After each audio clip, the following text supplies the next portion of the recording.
Neredeyiz? Şu anda Şarkışla'nın en yüksek yerlerinden bir yerdeyiz. Bakar mısınız?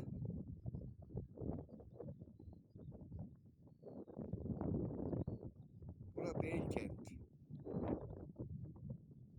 Beykent. Kale. Yapaltın Barajı bak arkadaki.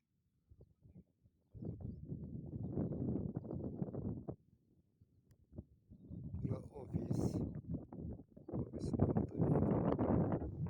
Efendim gurbetteki arkadaşlar Türkiye içinde, Türkiye dışında Avrupa'daki özlemlerini gidersin.